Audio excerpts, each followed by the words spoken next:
5 minute महत्व की बात। हमारे परम वंदनीय देवाधिदेव परमात्मा नेमिनाथ प्रभु का जन्म कल्याणक और दीक्षा कल्याणक का दिन नजीक आ रहा है। आज के जमाने में ज्यादातर संसारी आत्माओं को विषयों की मूर्छा प्रबल परेशान करती है। भौतिक विषयों की वासना संसारी जीवात्मा को बहुत सताती है। उस संजोगों में परम ब्रह्मचारी परम तारक देवाधिदेव परमात्मा नेमिनाथ प्रभु का कल्याणक की आराधना, वो अपनी आत्मा की पवित्रता को उजागर करने के लिए रामबाण इलाज है। भारत भर के संघों में इस दिन की आराधना उत्साह से होने वाली है। तो अपने संघ में भी भव्य आत्माओं को मेरी प्रेरणा है, इस चौमासे के दौरान हम लोगों ने ज्यादातर आपको तपश्चर्या करने के बारे में प्रेरणा उपदेश नहीं दिया है, मगर ये एक मैं प्रेरणा कर रहा हूं कि नेमिनाथ दादा का कल्याणक के उपलक्ष्य में ज्यादा से ज्यादा पुण्यात्माओं को अठम तप की आराधना करना है। जिनका वर्धमान तप की ओली पाया वगैरह चलता है वो अपनी आराधना में स्थिर रहे। बाकी के लोगों को ज्यादा से ज्यादा अठम तप की आराधना में जुड़ना है। त्रिज के दिन चौथ श्रावण सुदी चौथ के दिन से बहुत सारे हजारों लोगों शायद मासक श्रवण की तपश्चर्या का प्रारंभ करेंगे। महीना का धर हमारे वहां पर्युषण पर्व के दौरान संवत्सरी की आराधना, संवत्सरी के दिन प्रतिक्रमण करना, वो पूरा साल भर की आराधना का शिखर है। तो वो संवत्सरी की आराधना भव्य रूप से भावात्मक हो, इसलिए 8-8 दिन पहले से हम पर्युषण पर्व की आराधना शुरू करते हैं। प्लेन को उड़ने से पहले रनवे पर कितना दौड़ना पड़ता है? प्लेन को उड़ने से पहले रनवे पर कितना दौड़ता है? बहुत सारा 2-3 किलोमीटर, 1-1.5-2 किलोमीटर दौड़ता है तो ही वो उड़ान भर सकता है। वैसे पर्युषण के 8 दिन, संवत्सरी के 8 दिन पहले से जो साधना में जुड़ता है वो ही संवत्सरी की आराधना की ऊंचाई तक पहुंच सकता है। इसलिए ज्ञानी भगवंतों ने संवत्सरी की आराधना सही रूप से करने के लिए 8 दिन पहले से धर्म की आराधना का पर्व बताया।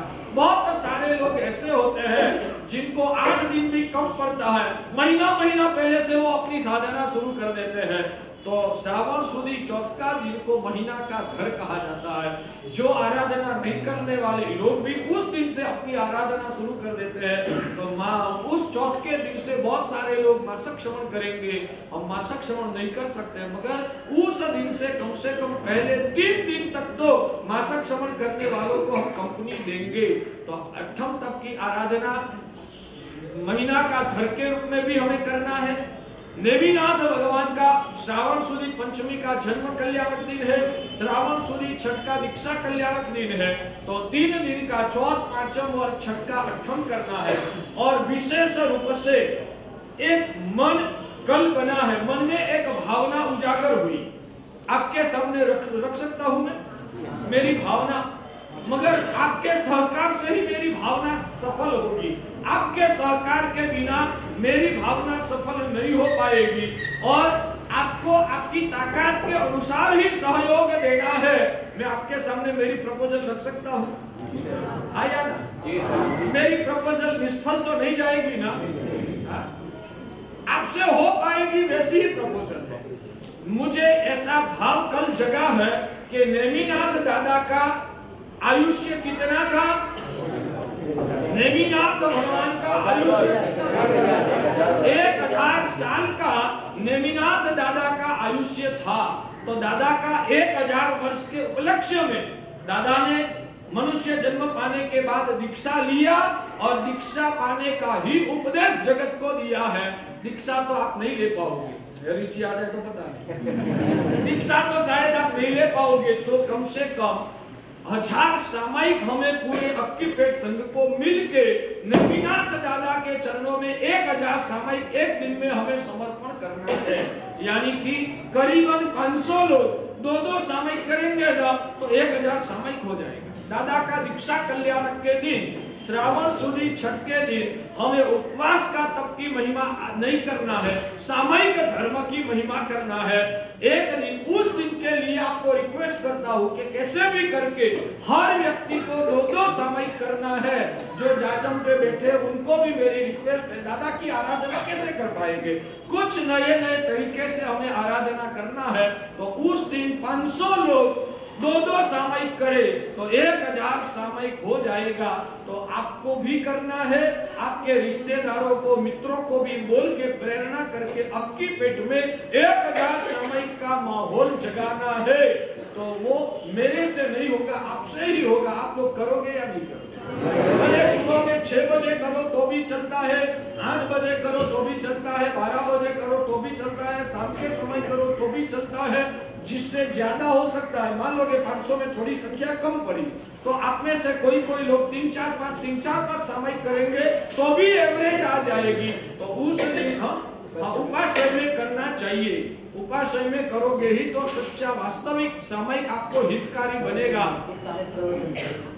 और प्रवचन के टाइम मेरी रिक्वेस्ट है, कोई किसी को मैं फोर्स करने का तो मुझे आता ही नहीं, फोर्स नहीं कर रहा हूं, मगर मेरी भावना है कि उस दिन के लिए आप मानसिक प्रिपेयर बनो कि श्रावण सुदी छठ के दिन तो हम सामयिक करेंगे, बराबर है। तो चौथ पांचम छठ का अठम करना है। छठ के दिन हमें सभी को 2-2 सामयिक करना है। सब लोग तो अठम नहीं कर पाएंगे, मैं भी मानता हूं। तो जो लोग अठम नहीं कर सकते वैसे लोगों के लिए श्रावण सुदी आठम के दिन भगवान पार्श्वनाथ दादा का निर्वाण कल्याणक है। तो दादा का निर्वाण कल्याणक के उपलक्ष्य में मेरी भावना यह है कांतिलाल जी कि हमें लघु शांति धारा पाठ के साथ परमात्मा पार्श्वनाथ दादा का अभिषेक अष्टमी के दिन करेंगे। और उस दिन सभी को उपवास करना है। हो सके तो संघ में 400 उपवास हो जाए तो बढ़िया। भावना तो रख सकता हूं ना, जितना होगा उतना अपन को कोशिश करना है। और श्रावण सुदी सातम के दिन जो शिविर रहेगी, चाहता हूं कि आत्मा नाम की चीज है या नहीं है, उस विषय पे उस दिन की शिविर हम चलाएंगे। 15 अगस्त उस दिन ही 15 अगस्त है। तो उस दिन आत्मा नाम की चीज इस जगत में है या नहीं है, उसकी दलीलों के साथ आत्मा का अस्तित्व की सिद्धि करने की हम कोशिश करेंगे। और श्रावण सुदी पूनम, दुनिया में जिसको रक्षाबंधन कही जाती है, वो रक्षाबंधन का दिन श्रावण सुद पूनम के दिन भी रविवार है। और वो रविवार का दिन हमारे बड़े दादा गुरुदेव सिद्धि सुरेश्वर जी बापजी महाराज का जन्मदिन है। हाँ, सिद्धि सुरेश्वर जी बापजी महाराज का जन्मदिन है। ऐसे तो दादा का स्वर्गवास दिन आता है भादरवा बदी 14, यानी कि पर्युषण के 25 दिन के बाद। उस वक्त स्वर्गवास दिन के उपलक्ष्य में फिर से उनके गुणानुवाद, उनकी आराधना उस वक्त फिर से करेंगे। मगर श्रावण सुदी पूनम के दिन रविवार है, उस दिन का शिविर का प्रवचन का मुख्य विषय दादा गुरुदेव का गुणानुवाद करेंगे। 105 साल के जीवन में उन्होंने कैसे अपनी आत्मा का उत्थान किया और जिन शासन में उन्होंने कितनी सेवा किया, वो सब बातें श्रावण सुदी पूनम के दिन की शिविर के दौरान प्रवचन में उनका जीवन के गुणों की बातें आपके सामने करेंगे। आगे की बात आगे बताते रहेंगे। अभी मूल विषय में हमें फिर से अनुसंधान करना है। कर्म नाम की चीज है और वो आपको मानने से नहीं चलेगा, बार बार इसकी भावना को अंदर में घुट के ये श्रद्धा को मजबूत बनाना है। ये श्रद्धा मजबूत होने से सबसे बड़ा फायदा ये होगा कि आप जीवन में अनाचार से बचने की कोशिश शुरू कर देंगे। कर्म के पर विश्वास है, मैं पाप कर्म करूंगा, मेरी आत्मा को ही उसका परिणाम भुगतना है। इसलिए इस विश्व में जो अनाचार है, दुराचार है, पाप कर्म से का बंध जिससे होता है, वैसा पाप का काम मैं नहीं करूंगा। और जिससे पुण्य बढ़ता है वैसे कार्यों में मैं अभिवृद्धि करूंगा। वैसा भाव आपके अंतर में बनेगा, यानी कि कर्तव्य और अकर्तव्य का विवेक पैदा होगा। दूसरे नंबर में हर परिस्थिति में आपको समाधान मिलेगा। मेरा ही कर्म है तो मुझे समता से भुगतना है और समता से भोग लूंगा तो ये कर्म से मेरा छुटकारा हो जाएगा। ये पूरी ये कर्म की थियोरी बहुत गहन है, 2 घंटे के प्रवचन में उसको पूरा न्याय नहीं दे सकते। यहाँ तो सिर्फ बेसिक बातें ही आपके सामने करता हूँ। तो अभी मेरे सामने एक प्रश्न आया है कि महाराज साहेब, पापी लोग भी इस जगत में सुखी नजर दिखते हैं और धर्मी लोग भी बहुत दुखी नजर में आते हैं, तो ये दिख के हमारी श्रद्धा डिग जाती है, डमाडोल हो जाती है। इस प्रश्न का समाधान देने से पहले ये कर्म नाम की चीज क्यों माननी पड़ती है, मैंने ही प्रश्न उठाया था। पूरी दुनिया मेहनत से चलती है और पूरी दुनिया बुद्धि से चलती है, मेहनत और बुद्धि से पूरा संसार चलता है, तो तीसरी कर्म नाम की चीज को आवश्यक मानना जरूरी नहीं लगता है, वैसा एक प्रश्न मन में पैदा होता है। तो उस प्रश्न का बहुत व्यवहारू उदाहरण हमारे नजर के सामने है। उस उदाहरण से इस तत्व को क्लियर करके ये जो जिसने चिट्ठी में प्रश्न लिखा है उसका जवाब बाद में दे रहा हूं। सबसे पहले, जीवन में सुख मिलता है तो आप लोगों की मान्यता सभी की यही है, मेहनत करने से ही सुख मिलता है। वो जो दूध और शक्कर वाला उदाहरण पहले दिया था कि शक्कर की क्वालिटी जो अद्भुत होती है ना, तो दूध में डालने के साथ तुरंत मिक्स हो जाती है, हिलाने की भी जरूरत नहीं। शक्कर की क्वालिटी मान लो कि शक्कर यानी कि पुण्य, पुण्य जो है वो शक्कर जैसा है और मेहनत जो है वो चमची से हिलाने जैसा है। चमची से हिलाने की यानी कि मेहनत की आवश्यकता है या नहीं है? हाँ, मैं कहता हूं कि आपकी पुण्य की क्वालिटी जो उच्च है तो आपको थोड़ी भी मेहनत की जरूरत नहीं। पुण्य की क्वालिटी हल्की है तो थोड़ी मेहनत करनी पड़ेगी। पुण्य की क्वालिटी बिल्कुल खराब है तो बहुत सारी मेहनत करनी पड़ेगी। और पुण्य है ही नहीं तो कितनी भी मेहनत करोगे तो भी आपको मेहनत से बिल्कुल भी सुख मिलने वाला नहीं है। ये लॉजिक बताया। अब उदाहरण के साथ मुकेश अंबानी की बात बार बार करते हैं। मुकेश अंबानी की कंपनी कौन चलाते हैं? मैनेजर वगैरह। उसमें स्टाफ कितना है? 1000। तो उस कंपनी में हजारों लोग काम करते हैं। मैनेजर ज्यादा मेहनत करते हैं या वो कर्मचारी लोग ज्यादा मेहनत करते हैं? क्लियर है। मैनेजर शायद 4-6 घंटा वो भी चेक पर बैठ के कागज में या तो कंप्यूटर में कुछ लिख के ही काम चलाते हैं। मजदूरों को तो कितना भार वहन करना पड़ता है, कितना कष्ट सहन करना पड़ता है, सुबह से शाम तक कितनी मजदूरी करनी पड़ती है। तो मेहनत कौन ज्यादा करते हैं? मजदूर लोग मेहनत ज्यादा करते हैं। अब जो सिद्धांत ऐसा ही बनाओगे कि मेहनत से सुख मिलता है तो जो लोग ज्यादा मेहनत करते हैं उन लोगों को सुख ज्यादा मिलना चाहिए, मगर वैसा नहीं होता है। इसलिए यह सिद्धांत बैठता नहीं है दिमाग में। मेहनत से सुख मिलता है वो सिद्धांत मगज में नहीं।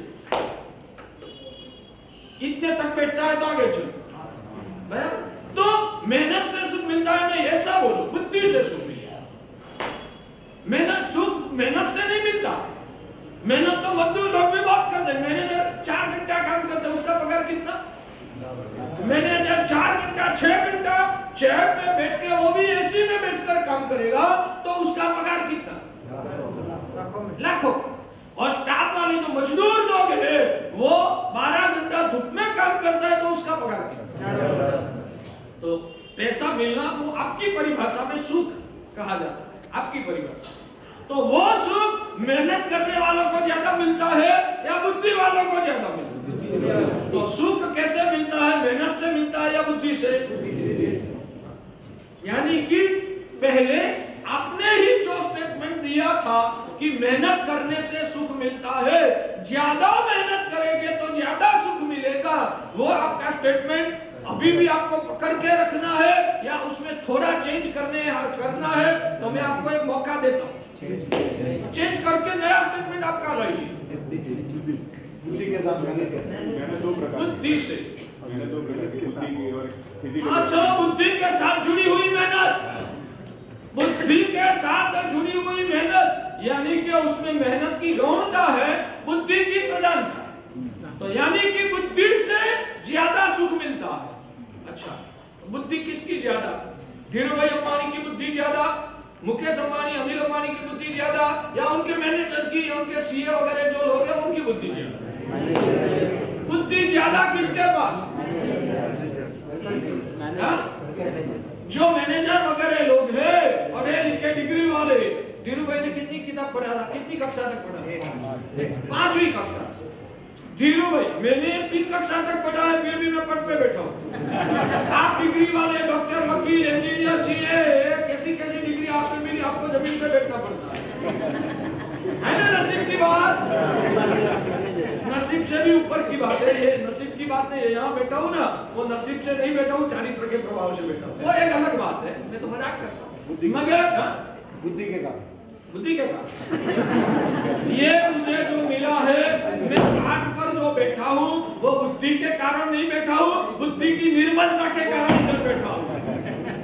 समझ में आता है? बुद्धि तो आप में मेरे से ज्यादा है, मगर आपकी बुद्धि मैली है, मोह माया से जुड़ी हुई है। मेरी बुद्धि निर्मल है, इसलिए मैं घाट पे बैठा हूँ। अभी वो मिनी जो कौन मिनी खाना सभी आएगा ना, विधायक आएगा, वो विधायक नीचे बैठेगा,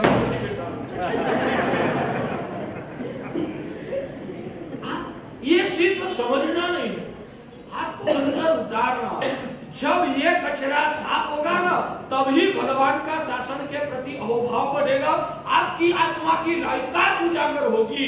इसलिए अनंत काल से हमारे दिमाग में वो ही बैठा हुआ है कि मेहनत से सुख मिलता है। मेरे भगवान कहते हैं कितनी भी मेहनत करो, मगर पुण्य नहीं आएगा तो मेहनत भी ऊंधी पड़ेगी, आपको नुकसान करेगी। बहुत सारे लोग अच्छी मेहनत कर रहे हैं, मगर अच्छी मेहनत करने के बाद कंपनी को ऊंचे लाने की कोशिश करते हैं, नौकर है, मगर मेरा सेठ के प्रति मेरी वफादारी चाहिए। वो बहुत सारी मेहनत करके कंपनी को ऊंचे लाते हैं, सेठ को प्रिय हो जाता है, और आसपास वाले दूसरे स्टाफ के लोग होते हैं ना, वो उसको पर कलंक लगाते हैं, क्या आक्षेप करते हैं, उनको बिना गलती कोई गलती की बात करके फंसा देते हैं, क्योंकि वो आगे बढ़ रहा है ना, तो दूसरे लोगों की प्रगति नहीं हो रही है, ऐसा दूसरे को लगता है। ईर्ष्या की वजह से इनको यहाँ से निकालो, नहीं तो हमारा जो भ्रष्टाचार करना है, आगे बढ़ना है, सफलता पाना है, वो नहीं पाएंगे। इसलिए अच्छे अच्छे लोगों को भी लोग कुछ आक्षेप करके, ईर्ष्या करके, सेठ की कान बंबेरनी करके उनको विदाई कर देते हैं। अच्छे हैं फिर भी उनको निकालना पड़ता है, किस वजह से? किस वजह से? मगर प्रामाणिकता से नौकरी करता है, कंपनी को फायदा कराता है, फिर भी सेठ उनको निकाल देते हैं। मानना पड़ेगा कि कमी, पुण्य की कमी है, कोई पाप कर्म उदय में आया है, इसलिए प्रामाणिकता से वह नौकरी करके कंपनी को फायदा कराता है, फिर भी सेठ उसको निकाल देते हैं। किस वजह से? मानना ही पड़ेगा, कर्म की वजह से। तो ये आपको हर जगह पर कार्य, इस समझदारी को हर जगह पर कार्यान्वित करना होगा। हमारी बुद्धि को कार्यान्वित करने से वो तगड़ी बनती है। ये समझदारी को परिपुष्ट करने के लिए जगह जगह पर इस सिद्धांत से दुनिया की परिस्थितियों को मूल्यांकन करना, बार बार करने से हमारी श्रद्धा मजबूत होती है। तो मुकेश अंबानी की कंपनी में जो लोग सुबह से शाम 12 घंटा तक मजदूरी करते हैं, फिर भी उन लोगों को सुख कम मिलता है, और डिग्री वाले जो सीए, चार्टर्ड अकाउंटेंट जो होते हैं, उन लोगों को कम मेहनत में भी ज्यादा सुख मिलता है। आप लोग कहेंगे उनके पास ज्ञान है, बुद्धि है, इसलिए वो ज्यादा कमाई करता है। तो मेरा सवाल ये है, मुकेश अंबानी का, मुकेश अंबानी तो शायद पढ़े होंगे, पापा ने पढ़ाया होगा, धीरूभाई अंबानी कितना पढ़े थे? सिर्फ 5वीं कक्षा तक। और उनकी कंपनी चलाने वाले डिग्री वाले लोग कितने होंगे उस वक्त जब धीरूभाई का वर्चस्व था, तब की बात करता हूं। उनकी कंपनी में, रिलायंस में, उनकी और भी जो जो कंपनियां होगी, उसमें जो पढ़े लिखे डिग्री वाले लोग काम कितने करते होंगे? 10,000 से ज्यादा। हमारे महाराज कहते हैं 10,000 से ज्यादा लोग पढ़े लिखे, मजदूर लोगों की बात नहीं है, दूसरे काम कर्मचारियों की बात नहीं है, मगर पढ़े लिखे करीबन 10,000 लोगों की टीम उनका अंबानी का सब काम निभाते थे। वो 10,000 लोगों को सभी को मिलाकर पगार कितना होता है?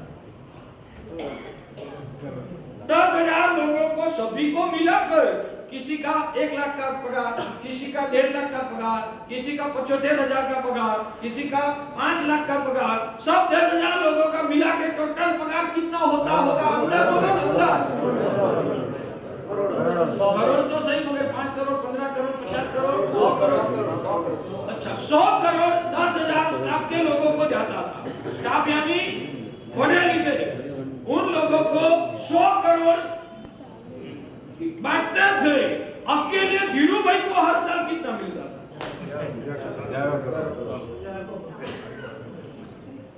उनके वहां जो धीरू भाई से ज्यादा समझ था, धीरू भाई में उतनी समझ नहीं थी कि कंपनी को कैसे चलाना चाहिए, किस जगह पर कैसे परिस्थिति का कंट्रोल करना चाहिए, धंधा को कैसे विकसित करना चाहिए, वो समझदारी, बुद्धिमत्ता, ज्ञान धीरू भाई के पास नहीं था जो उनके वहां काम करने वाले डिग्रीधारी लोग करते थे। तो डिग्रीधारी जो लोग थे वो ज्यादा पढ़े लिखे होशियार थे या धीरू भाई ज्यादा होशियार? पढ़े लिखे डिग्रीधारी लोगों को सभी को मिलाकर 100 करोड़ का पगार मिलता था। अकेले धीरू भाई को बिना पढ़े लिखे 5वीं कक्षा तक पढ़ा था और धंधा कैसे चलाना वो भी उनको नहीं आता था। ऐसे धीरू भाई को हर साल हजारों करोड़ मिलते थे। तो बुद्धि से ज्यादा मिलता है तो वो जो 10,000 लोग हैं उनको ज्यादा मिलना चाहिए। जो बुद्धि से संसार के सुख संपत्ति मिलता है तो 10,000 लोगों को ज्यादा मिलना चाहिए, मगर धीरू भाई को जो अकेले को मिलता था वो 10,000 पढ़े लिखे होशियार लोगों को मिलके भी उतना नहीं होता था। उसका कारण क्या? धीरू भाई का इन्वेस्टमेंट था ना, धीरू भाई का इन्वेस्टमेंट था ना। धीरू भाई जन्मे थे ना तब उनके पास कितना था? धीरू भाई जब जन्मे थे ना तब उनके पास कितना था? मुझे पता है, हमारे समाज के अग्रणी, हम निशास्त्री वाली 108 समाज के मेहसाणा के, हम मेहसाणा प्रदेश से हैं। तो हमारा समाज का एक अग्रणी था माणिकलाल धर्मचंद। वो माणिकलाल धर्मचंद जब व्यापार करते थे ना, वो उस टाइम भी बड़ी श्रीमंत हस्ती थी। धीरू भाई अंबानी साइकिल पर आते थे, खुद धीरू भाई साइकिल पर आते थे और ऑफिस के बाहर के जो बैठने की सीट क्या होती है, बैठने का टेबल होता है ना, 1-1 घंटा 2-2 घंटा बैठना पड़ता था। अंदर से वो मांगनी करते थे कि माणिक भाई 5 मिनट टाइम चाहिए। माणिक भाई कहते अभी 2 घंटा लगेगा, बैठो अभी मेरा काम चल रहा है। ये हालत धीरू भाई की थी। उन्होंने इन्वेस्ट कहां से कर लिया? कहां से लाए? वो कहां से लाए? पढ़े लिखे नहीं थे, यानी कि इतनी बुद्धि नहीं थी। उनके वहां मजदूरी करते, वैसे मजदूर लोग को जितनी मजूरी भी वो नहीं करते थे, मजूरी भी उतनी नहीं करते थे और होशियारी भी